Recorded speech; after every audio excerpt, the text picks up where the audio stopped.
Welcome to NACTV Reads the News. My name is Val Wilson, and I'm one of the many volunteers that help create programming for our station. NACTV can be seen on MTS Channel 30 or 1030, Westman Cable Channel 12, Bell Satellite Channel 592, or online at nactv.tv. These programs are made possible by our volunteers, staff, advertisers, as well as donations made by you, the viewers. If you're enjoying your NACTV experience, please consider supporting us by either a donation or volunteering. You can contact our office at 204-476-2639 or at nactv@wcgwave.ca.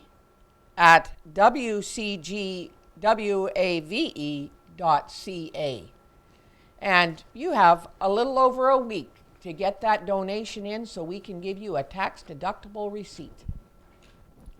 So today I'm reading the December the 25th, 2020, the Christmas edition of the Neepawa Banner Press. And on the front of it, we have a beautiful picture of a little boy in awe of the season.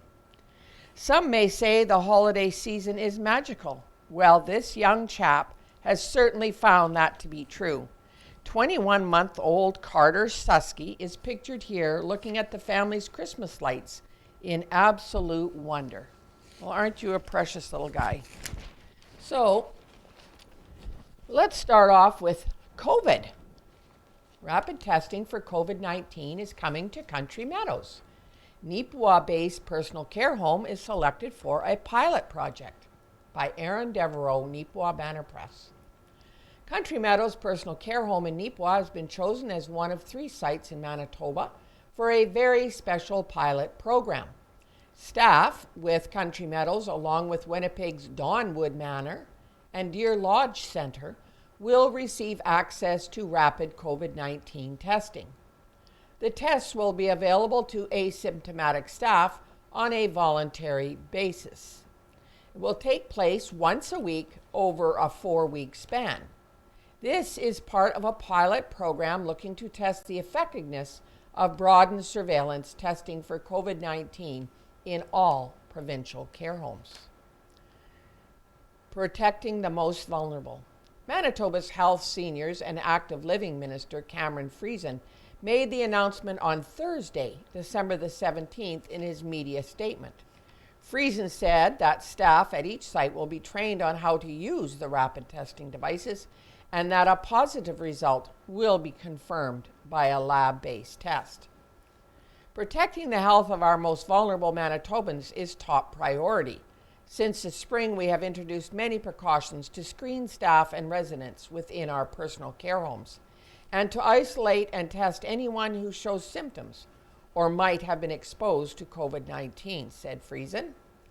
This pilot project will expand the asymptomatic testing and is already underway in personal care homes by testing staff who do not have any symptoms and is the first step in plans for an expansion of this work to other sites in the weeks ahead. Friesen noted that the 3 licensed personal care homes involved in the pilot program were selected in part due to the size of their workforce, as well as their proximity to laboratory testing. He also added that the province is hopeful that the project will help establish the most appropriate application of expanding testing, as well as training and deployment processes. The testing process explained.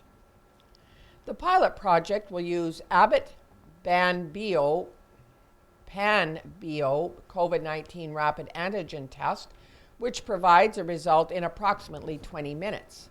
Staff at the participating sites will be trained to perform the test using the equipment. Results received as positive will be reported to public health as probable cases and will be confirmed by a lab-based test. Testing began on Monday, 21st, at all 3 sites and will be conducted over a 4-week period. Following analysis of the results, it is expected that the project will be expanded to other licensed personal care homes across Manitoba.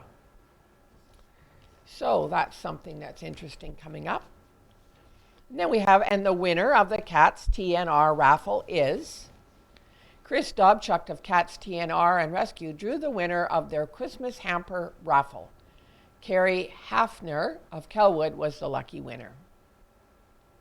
On Tuesday, December the 15th, Cats TNR, Trap, Neuter, and Release, and Rescue held their draw for their Christmas hamper package that we're raffling off.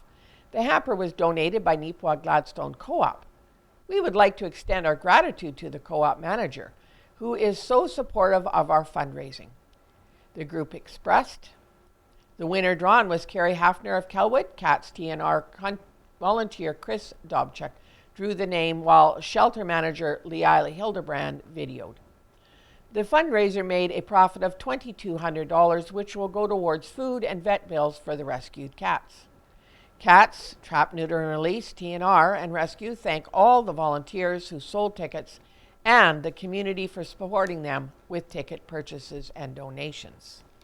And then we have a nice little picture here of two little elves all dressed up. And the caption reads, Home Assistants, Neepawa and District, Hand, had some fun delivering their Christmas community meal to 63 people last week. The above elves, Tara McCartney and Lisa Adams, helped out and delivered 55 of the meals around Neepawa. The meals included a goodie bag with treats, ornaments made by the Neepawa Men's Shed Group, and more. Hans, Dulcie, Nave, and Jeannie Barnaby prepared the bags. The meal was cooked by Vicki and George Woloski with help of Kim Cochran. So that's a little bit of happiness in the community. I was there that day and did a little video, so it'll be shown, I'm sure, at some point over the Christmas holidays. And now we have perspectives. That's the editorial pages of the paper. We'll start with the cartoon. And it looks like somebody's got a little puppet above a desk. And they're making motions. And the guy reading the paper says, "And do you have any other personal references?" That's okay. That's cute. So let's start with Ken Waddell. Oh, come, let us adore him. And he is right in the center. Editor's note. This is a rerun of my 2018 Christmas column. I think more than ever it applies to our nation today. I long for us as a nation to adopt this concept, and I will grieve for our nation until we do. The familiar strains of this hymn of the Christian church is well known around the world. The words of music have implored millions of listeners to come and adore baby Jesus and to follow him. The name Jesus means Savior or Rescuer. The birth of Jesus was predicted for centuries in the Jewish faith. It also marked the end of the Old Testament, or Old Covenant, and the beginning of the New Testament. The New Testament implores people to accept Jesus as Savior from their sin. A person who accepts Jesus as Savior is known as a Christian. So countries that have a lot of Christians living in them become known as Christian communities, countries. Actually, a country can't be a Christian. Only individuals can become Christian, one at a time, by way of personal faith in and commitment to Christ. That said, it is indeed sad that countries that are home to millions who profess Christ don't govern according to Christian teaching. What a fantastic statement it would be if Canada, the United States, Great Britain practiced what their citizens preached. Let me explain. Christ's teachings say that accepting him as Savior is to be followed by a policy of loving your neighbor as yourself. If countries truly lived a Christian lifestyle, they might well have a strong military as is affordable, but actions would, as much as possible, be limited to defending their country from attack. I'll not pass judgment on any previous wars or leaders of their day, but how much better would it be if we resolved to avoid attacking another nation? On the home front, as tough as it may be to stomach, Should a Christian country have the death penalty? Should we not put offenders in jail for as long as they live if they commit horrible, violent crimes? It's pretty hard to say, love thy neighbors, and then kill them to penalize a crime. Let's move down the scale a bit. Shouldn't a Christian country avoid torturing war prisoners? Aren't some of our police interrogation tactics of people under arrest a bit suspect? Would it not be a Christian thing to do the clamp down on crime so we can save more people from the effects of crime? But do we have to abuse them as we enforce the laws? Isn't it time that we quit apologizing to our First Nations people and actually spend our time and money on helping communities get ahead? How long will it be before we follow Jesus' teaching that said we should offer a cup of water? In Canada, we can't even get clean water to all the communities. Is there any room for racism or discrimination in a Christian country? I think not. There is another side to the coin as well. It is also a Christian teaching that people need to do as much as they can to help themselves so they can provide for themselves and their families. We are all supposed to help ourselves so that out of the abundance of God's blessings, we are enabled to help others. Christmas reminds us of our need for Christ and how blessed we can be. If Christ's teachings show up clearly in our lives, hopefully they will translate into better conduct as a nation. May everyone and every country ponder what would happen when we all come and adore him. Disclaimer. The views expressed in this column are the writer's personal views and are not to be taken as the view of the Banner Press staff. And now we have Spirits of Christmas by Rita Friesen under the heading of Homebodies. The spirit of Christmas past is the loudest, strongest voice this year. As are many of us, we are planning very small gatherings this year. Therefore, there is little or no planning and much time for reflection and reminiscing. Remember when, and this set of memories is mainly geared to my peers. Remember when we waited for Christmas holidays? There was a break from the rush of the farm chores before going to school, and then the pressure to perform another set of tasks in the winter darkness.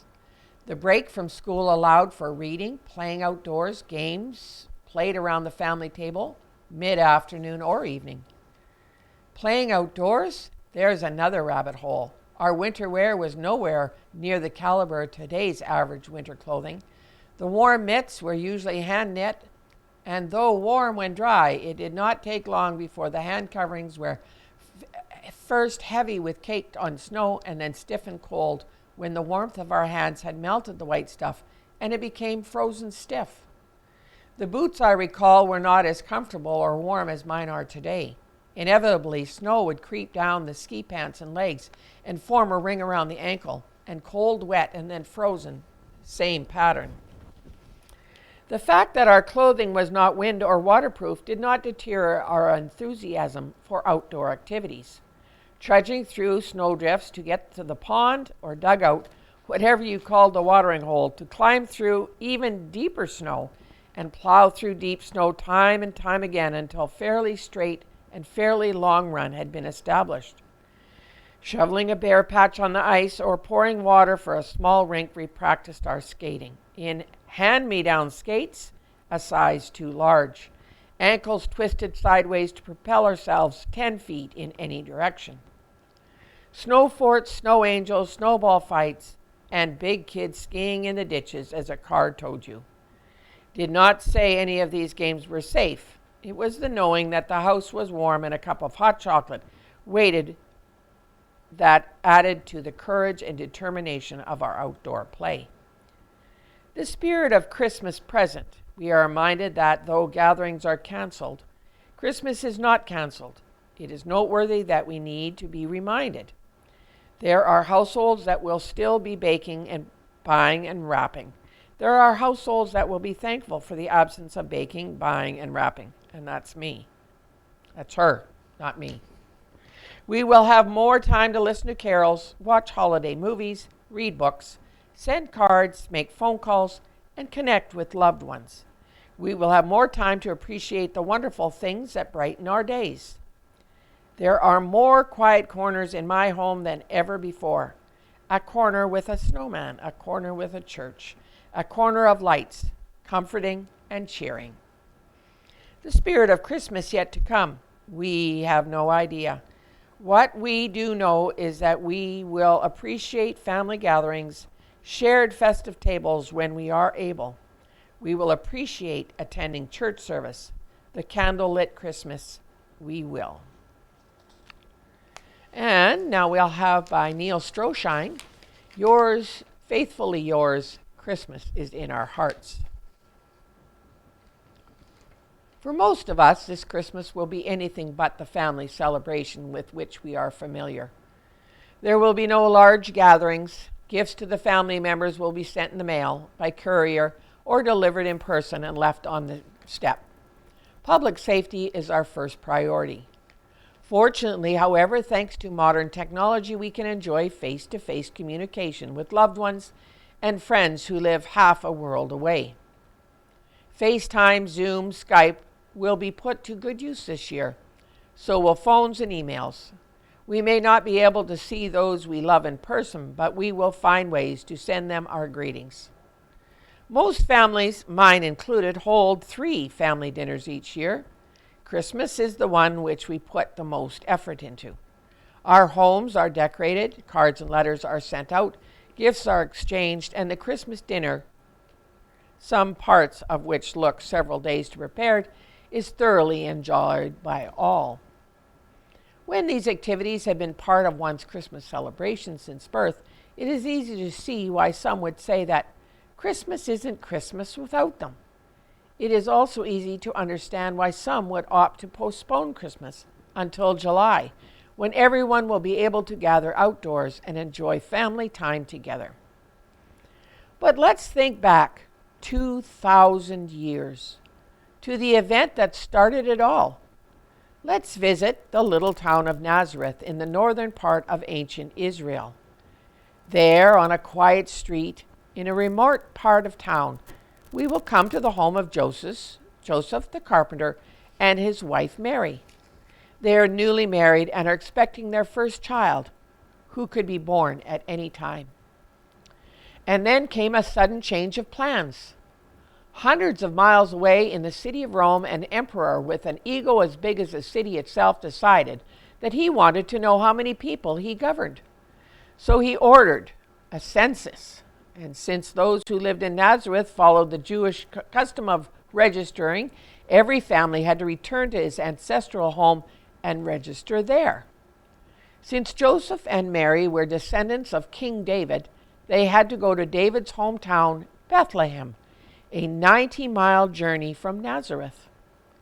All their dreams of having family close by when Mary gave birth and celebrating the birth with a huge party suddenly vanished.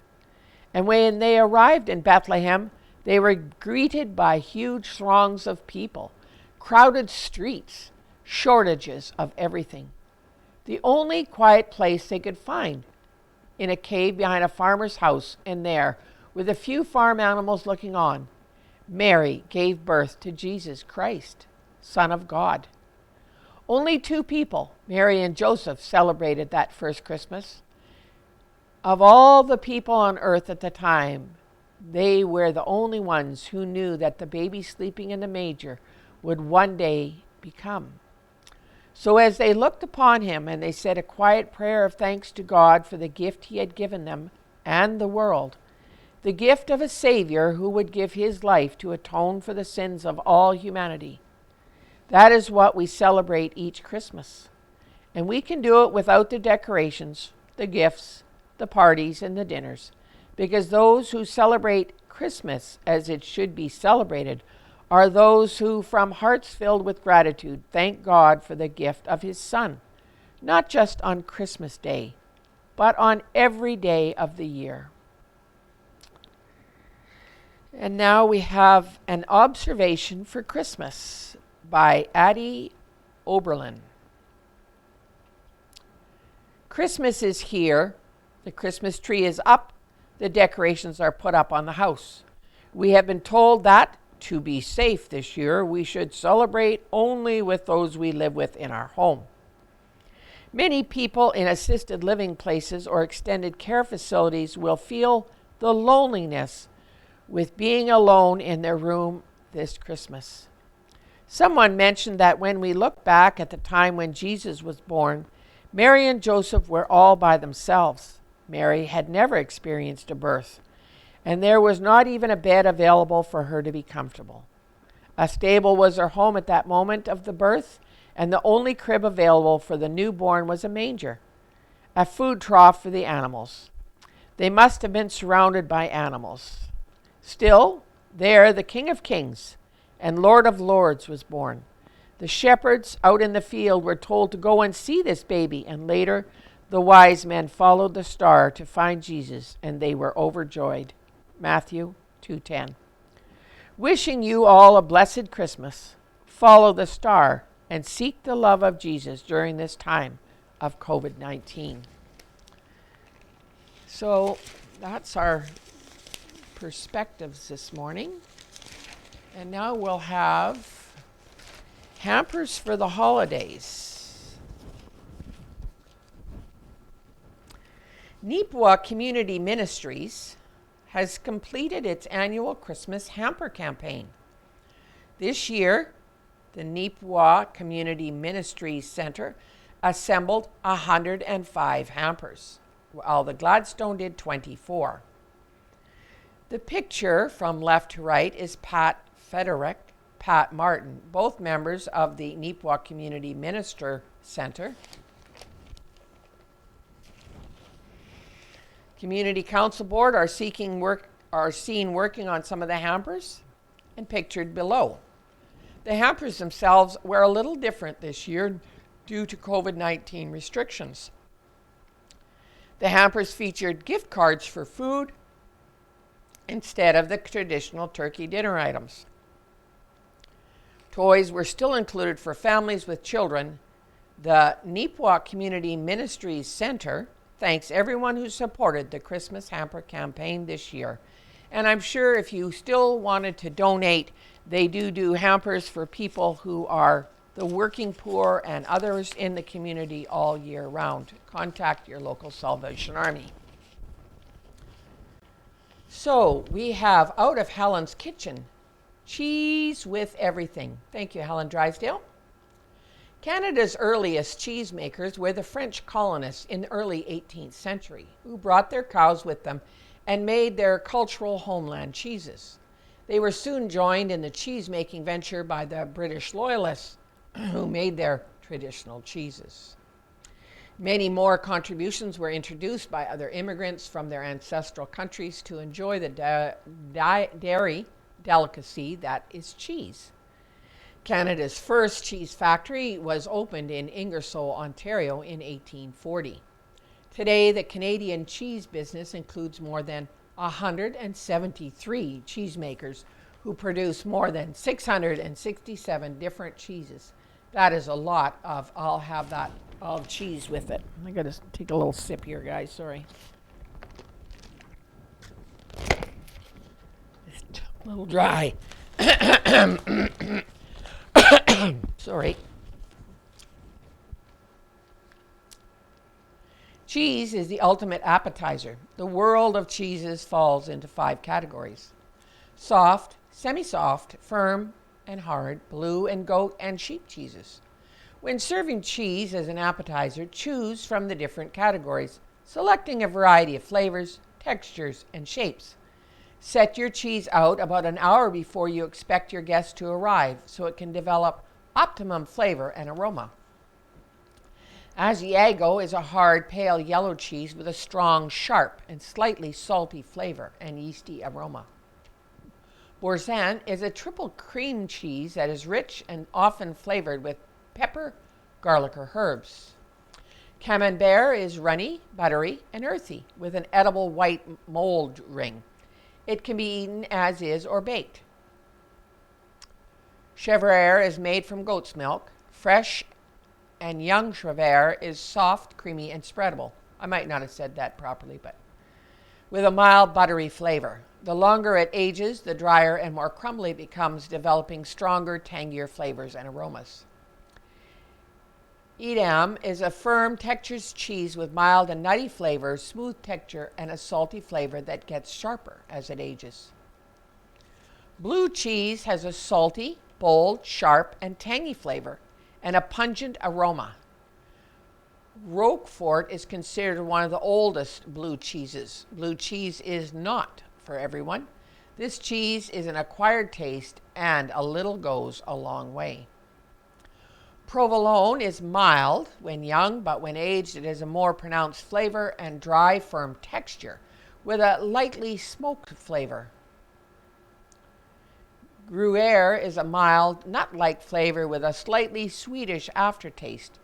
It has small holes and is firm-bodied.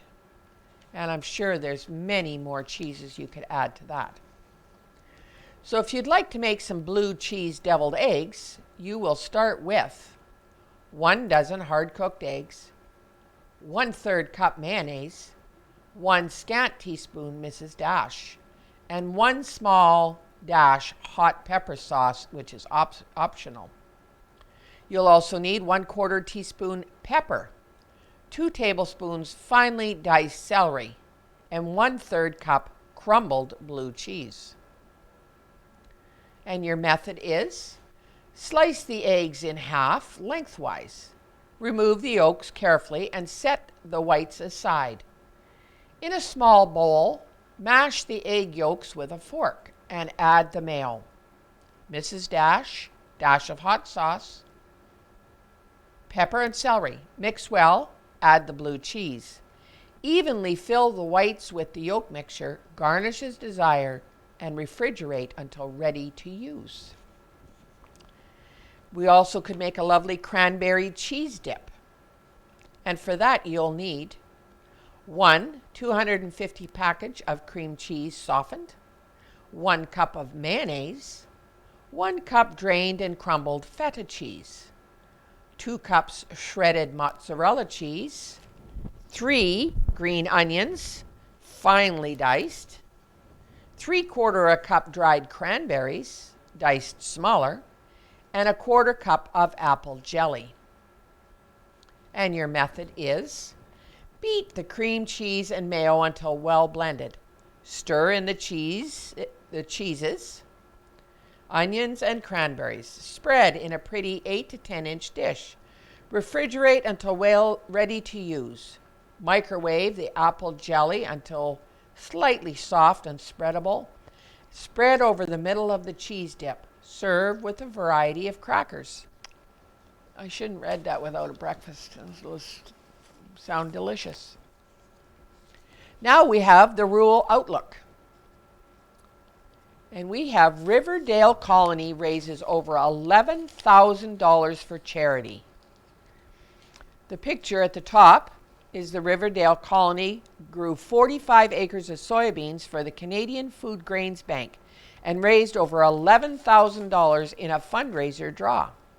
Here, Riverdale Colony kids pose for a photo, prizes in hand. By Gord Jansen, Canadian Food Grains Bank. The Riverdale Hutterite Colony grew 45 acres of soybeans on their Bear Creek growing project field this year. Still, Joanna Hoffer wondered how she and others could support the Food Grains Bank if they were not directly involved with the field project. So she organized a raffle. She and other women gathered a variety of items and invited others to make contributions as well. And soon they had a collection of handcrafted and quilted items, plus food and household items, enough to assemble 18 prize baskets. Mary and Marilyn Hoffer, the colony teachers, worked with the school children who made presentations about world hunger and the work of the Food Grains Bank. Joanna put out the word through her WhatsApp contacts that raffle tickets were for sale. Ticket sales and donations came in from 120 colonies from across Manitoba as far away as Alberta and the United States. By the raffle draw date of December the 10th, They had raised over $11,000. Joanna added, "It was fun doing this fundraiser, and God really blessed it. Without God's blessing, we couldn't have done it. May God also bless the Food Grains Bank and the hungry people who benefit through these funds." With creativity and a desire to help hungry people in need, this project was a huge success. Thanks to all the women and children at Riverdale Colony who organized the project, and to all those who purchased tickets. Wow, look at this. Gladstone winner takes home $250,000 on an extra prize, eventually. Submitted by Western Canada Lottery Fund Corporation. John Michalski of Gladstone is a very patient man. Almost a year after finding out the extra he had added to his Lotto Max ticket for the December 17, 2019 draw had matched all 7 digits of the winning number, he stepped forward to claim his $250,000 prize. "I just want to sit back and think," he chuckled while making his prize claim earlier this month. "I'm not in a rush to get the money." Michalski picked up his winning ticket on the day of the draw at the Gladstone Pharmacy and was surprised to find out when he stopped back in the following day that he had exactly matched the winning number. "I found all at the till," Michalski recalled, being stunned into silence as the cashier validated his ticket. "Never knew it was a winner before then." Michalski was opted to wait before claiming his prize. He finally decided to claim the prize this month, just a couple of weeks shy of the expiry date on the ticket. Now that he has his winnings in hand, Michalski said he's still not in a rush to decide what to do with the money. "I'm still thinking," he laughed. "I'm going slow." As a reminder, lottery tickets' expire dates are generally 1 year from the draw date of all draw-based games, and printed on the back of all Zings scratch tickets. In light of the challenges earlier this year in making prize claims due to the COVID-19 pandemic, lottery organizations across Canada extended the window for claiming prizes on tickets that would have expired between March 31st and September 30th by 6 months. However, any tickets with expiry dates falling outside that period will expire 1 year from the draw date on the listed expiry ticket. While WCLC's Winnipeg prize office is currently closed to the public to align with current public health advice, we are still able to process wins remotely. And there's a nice picture of John. Oh, we have looking back over the years.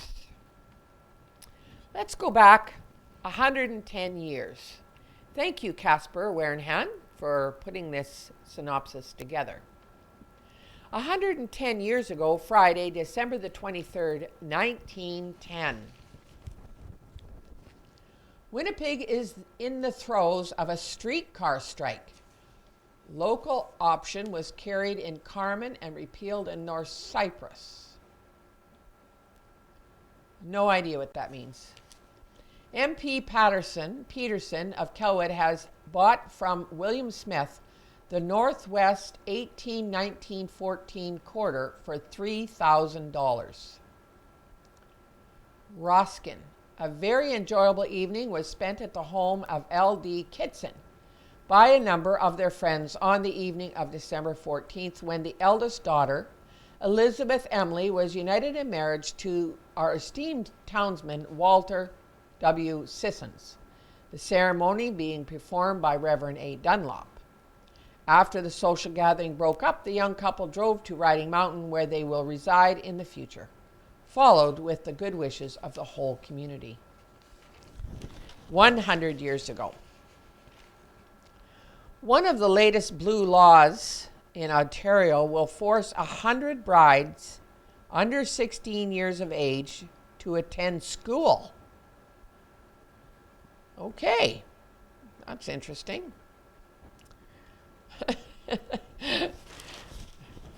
Women trustees have been elected to and are now officiating on the boards of 323 school districts in Saskatchewan, A sufficient number of the boards have more than one woman trustee to bring the number of women trustees in the province up to 367. It's big, 100 years ago. The Winnipeg Free Press is making a newspaper drive against crime and criminals. It is using the cartoon quite extensively, but it does not refer to Joseph Wesley, Flavel, John Wesley Allison, or DeWitt Foster, nor yet does it make mention of Wall Street, New York, or the Grain Exchange of Winnipeg. Profiteering and patrioteering are just as much crimes as any set forth in the criminal code. If our unjust economic system reduces an able-bodied man to poverty and he steals a pair of boots, he is put in jail. But if a millionaire profiteers out of a rotten bacon supplied to our soldiers on the front, he is held in high regard by the church and society. Well, you know, that's about as close as we're getting to today's economy, and it's 100 years since that was written, and it's more true today than ever. 90 years ago, Tuesday, December the 23rd,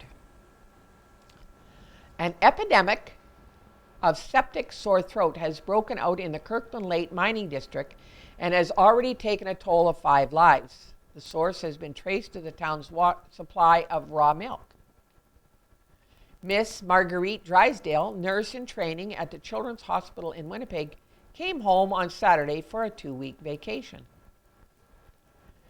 Miss Mildred Belton of Eden has been engaged as teacher of the Salisbury School commencing the new year. 80 years ago, Friday, December the 20th, 1940. London legal tradition was broken when Justice Tucker permitted a murder trial jury to disperse and go home for the night, as bombing possibilities made it unwise to keep them locked up. Fire of unknown origin broke out in the woodpile in the basement of Murray's garage Tuesday night about 9:40. When the fire brigade arrived, the garage was partly filled with smoke, but was soon brought under control. The cause of the fire is not yet known. No damage was estimated. The woodpile is situated in the southwest corner of the basement. That same morning, a cord of wood had been put down, but from reports, the basement had been cleaned out of paper and other shavings before the fresh wood was put in. While the firemen were engaged in bringing the fire under control, a Winnipeg fire truck ran over a portion of the hose which was spread out along the street and broke it.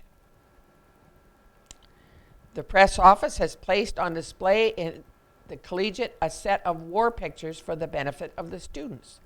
They make an interesting study and show that a vast amount of material and equipment is necessary to conduct this gigantic war. After the pictures have been thoroughly inspected, it is planned to send them to Central School for a short time for study by the junior class.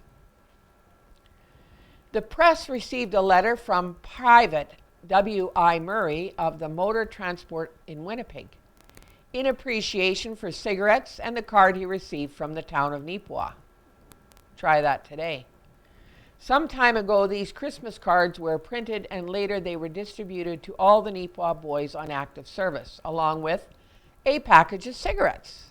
He wished everyone in Neepawa a Merry Christmas and a Happy New Year.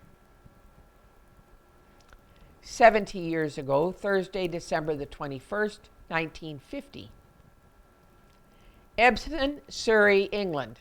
Residents were mystified when a parachute carrying a large metal ball labeled Merry Christmas floated from the sky to land near the Epsom Town racecourse. The Air Ministry said it knew nothing about it. The wild boar has been revered from ancient times and was especially honored at Christmas time for having taught mankind the art of plowing by rooting into the ground with its tusks. Interesting. 60 years ago, Friday, December 23rd, 1960. The O'Grady Challenge Cup, which was won by Arden Curling Club last Saturday, was on display at the rink this week. The huge tankard stands 20 inches high and has visited many a Manitoba community as it passed from the hands of one challenger to another over the years. 50 years ago, Thursday, December 24th, 1970. With generous support of new and repairable toys, dolls, games, and sports equipment from stores and individuals, the Neepawa Lions Club project has been completed.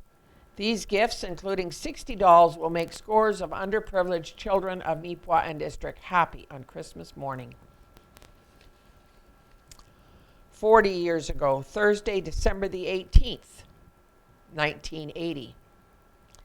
If the first Christmas wish book from Sears in 1933 was any indication of what was under the American Christmas tree that year, you would have found a cedar chest with floral patterned stationery, felt slippers, a pearl-toned dresser set in a satin-lined gift case, a 5-pound box of chocolate drops, and a 2-in-1 Tiddlywink game. Note, Tiddly is possibly misspelled here. To the writer's knowledge, it is meant to be Tiddley. Nowadays, a game name is usually simplified to Tiddlywinks. Okay. 30 years ago, December 31st, 1990. Warren Yerkes was named Male Athlete of the Neepawa area. 20 years ago, Monday, December 18th, 2000. Manitoba Premier Curling Championship, the Safeway Select, will be held in Neepawa in 2002. It was confirmed at a news conference last Thursday. And then we have a page of We Will Remember Them. It is too numerous to mention, but it is from the Carberry Area Community Foundation. Below is a list of those being commemorated and those remembering them.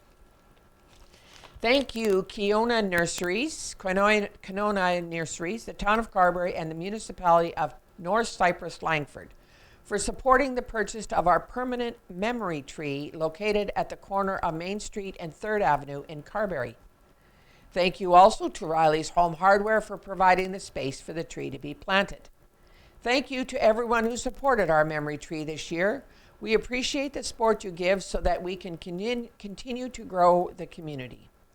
All proceeds from the 2020 memory tree will go to Art Sear Park Play Structure fundraiser. And, we've got some here and there. December the 20th, River Bend Hutterite Colony Students by Gladwin Scott, Neepawa Banner Press. Submitted photo. The River Bend Hutterite Colony students and their teachers, Leah Bryant and Jocelyn Barnstable, have been busy preparing Christmas gifts. 55 shoe boxes went to the Evangelical Free Church and on to the Samaritan's Purse Children's Child Fund, which was organized by Marianne Goslin. Another 48 boxes have been prepared for the Bear Clan Patrol in Winnipeg. Due to COVID-19, they will be unable to go on patrol this year. Each box includes a student-made toque, a mask, a toothbrush, toothpaste, mitts, handmade handkerchief, plus a lunch, including a sandwich, cookies, and an apple. These boxes will be distributed in Winnipeg. This year, Riverbend also celebrated its first successful Spirit Week, which included Red Green Day, Blue Day, Crazy Hair Day, Crazy Hat Day, and Accessory Day. Carby Town Council has confirmed some recent appointments. Effective January 1st, 2021, Teresa McConnell is the Assistant CAO and Camille Anderson is the Administrative Assistant. Art Sear Park Playground Equipment Committee received a $5,000 gift from the Heritage Co-op. They also hope to receive profits from the Foundation's Memory Tree of Lights program. The 2020 Health Science Center Lottery, which was sold out, have announced the winners, although no local area tickets won the grand prize, $1,200,000, or the 50-50, which was $668,690. Some people qualified for gift cards, $50 to $100 from various businesses. Earl Barron, Trist Bird, Deanna Pollock, Ralph Doble.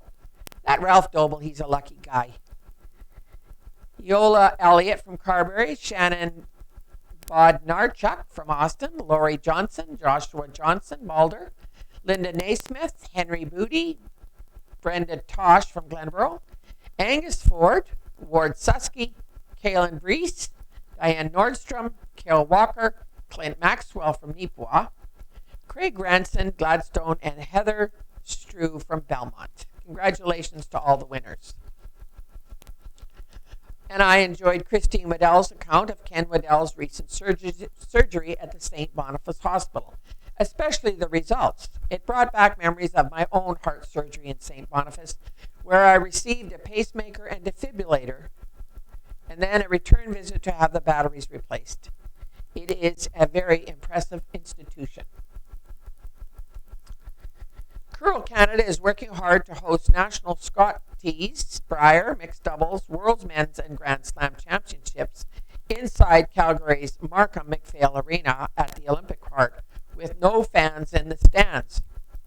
However, there could be 500 faces looking down at the televised curling extravaganza.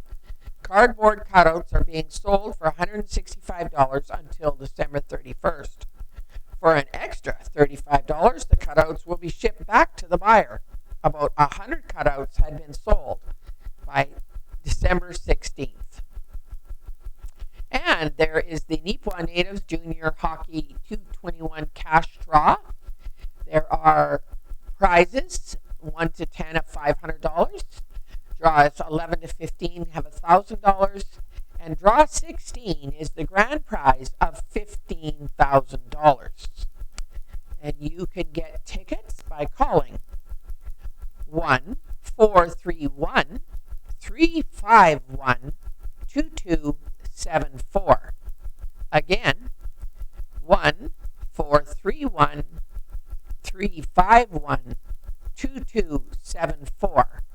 And tickets are on sale till March, I believe. The final draws are on Saturday, March the 6th. Deadline for ticket sales is Thursday, March the 4th.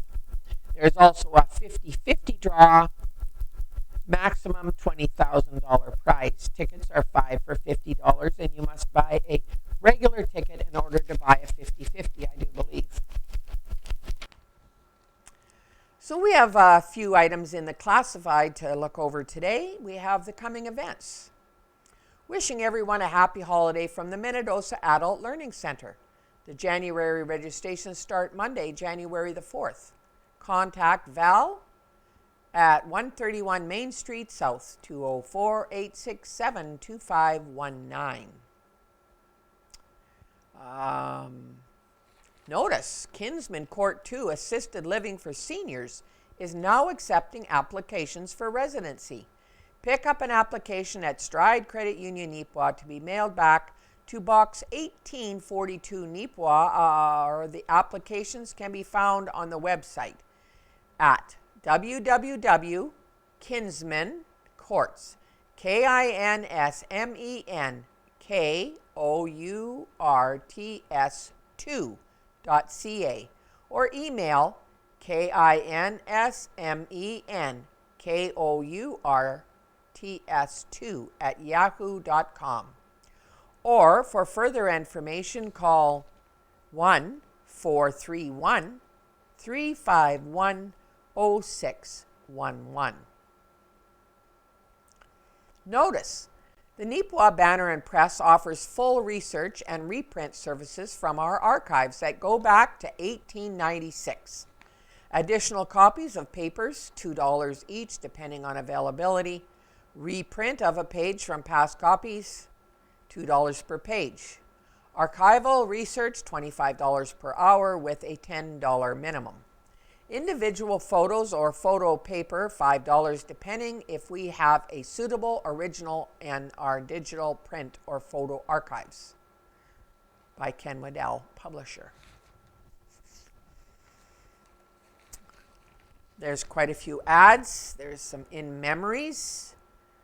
There's a celebrating 50 years of marriage, December 27th, 1970. John and Heather Lee were married in Edmonton, Alberta. 50 years later, this milestone is being celebrated virtually by their son Michael, daughter-in-law Maria, and 2 grandchildren, Rosemary and Jasper. Congratulations, Granny and Grandpa. We love you. Well, isn't that sweet? And now we're going to, there's a nice picture of a ice sculpture. This picture of Neepawa's ice palace was from around 1938. According to the information from the Beautiful Plains Archives, it was an annual installation at the intersection of Mountain Avenue and Hamilton Street. Designed by J.J. Harper and made using the last blocks of ice cut by the Iceman Melvin Murray, who cut ice from Park Lake to sell.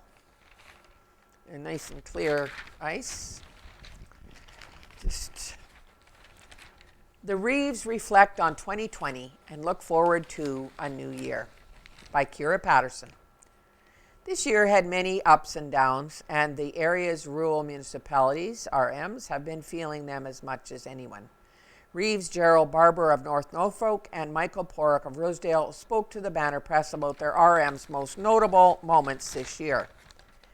It's not hard to guess what was deemed one of the biggest challenges to everyone this year. The main obstacle we faced in 2020 was, of course, the COVID-19 pandemic, said Barber.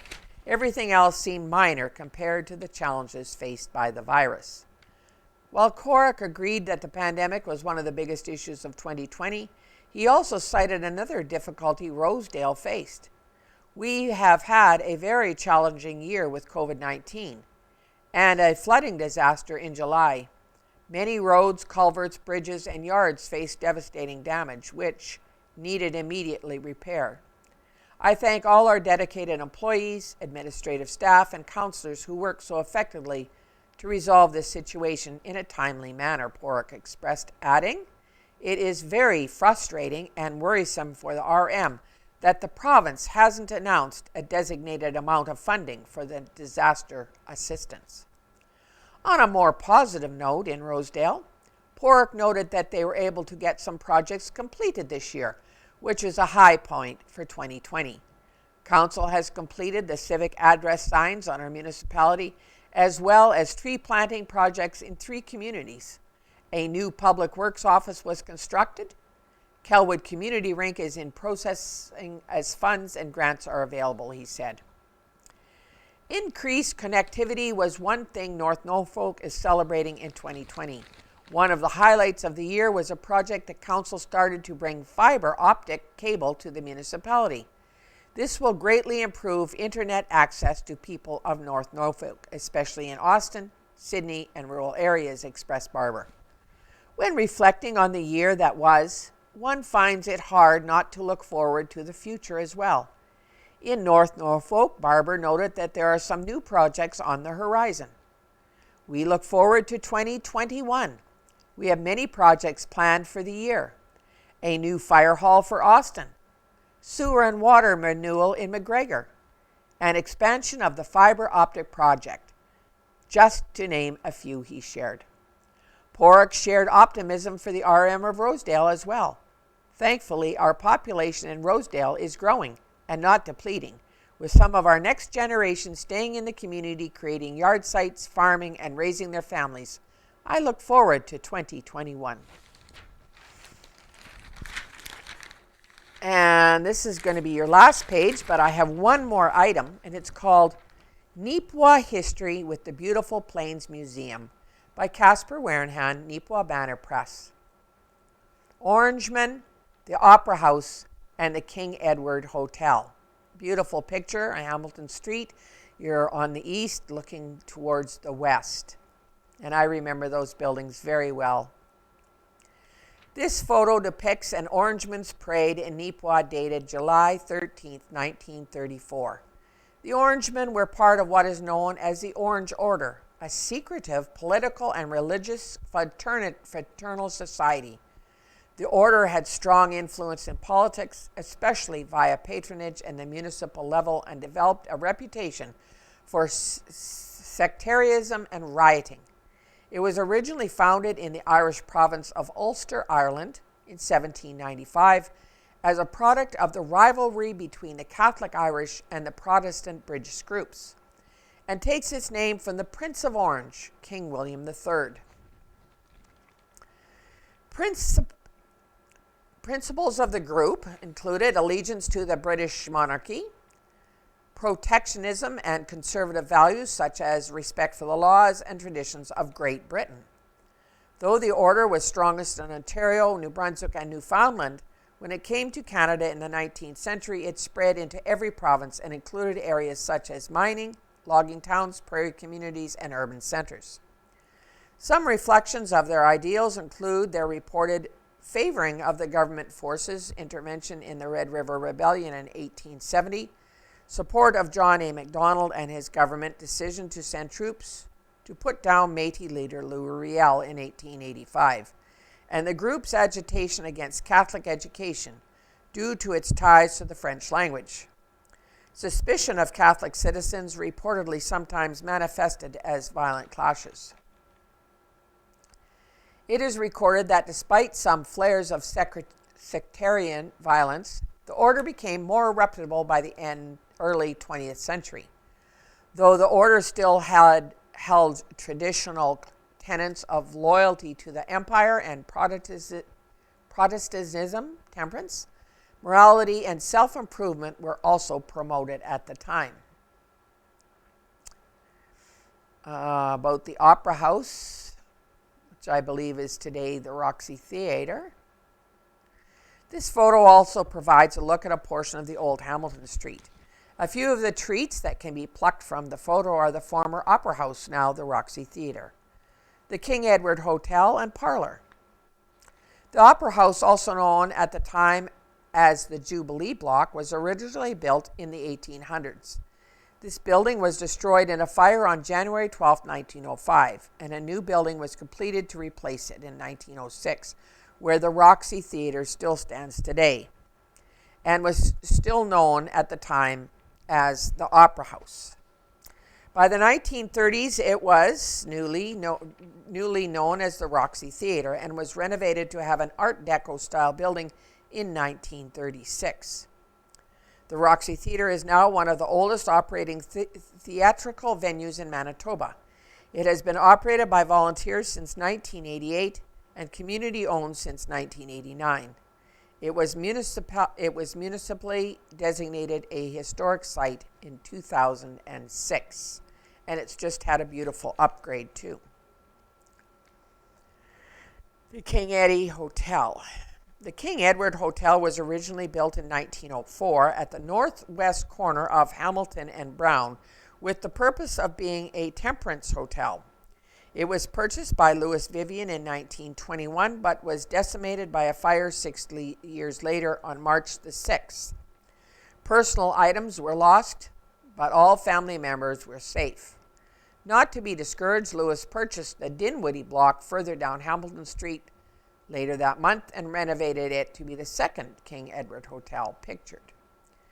The McClure block, located to the east of the hotel, was then purchased by Louis in 1928 and included suites and a sample room for commercial travelers. A beer parlor was also added to the hotel that year. And by 1961, the King Edward Hotel was condemned. George Vivian, who took over after Louis retired in 1945, began building a new hotel on the site of the old Neepawa Hotel, which had been demolished in 1958, located at 236 Hamilton. The King Edward Hotel continued operating until the new hotel, the Vivian Motor Hotel, opened in January of 1962. The King Edward was demolished later that year. Note: this information was accumulated from the Beautiful Plains Museum, Manitoba Historical Society, the History of Neepawa Businesses 1883 to 2018, and the Canadian Encyclopedia. And that ends your reading of the Neepawa Banner Press for December the 25th, 2020. I'd like to take this opportunity to wish you all a very Merry Christmas and a Happy New Year. from all the Neepawa Banner press staff and from all the NACTV staff. We have many volunteers working to put all these information episodes together for you, all the programming on the TV and your newspaper that we read each week. So from us to you, have a quiet, safe holiday. Thank you.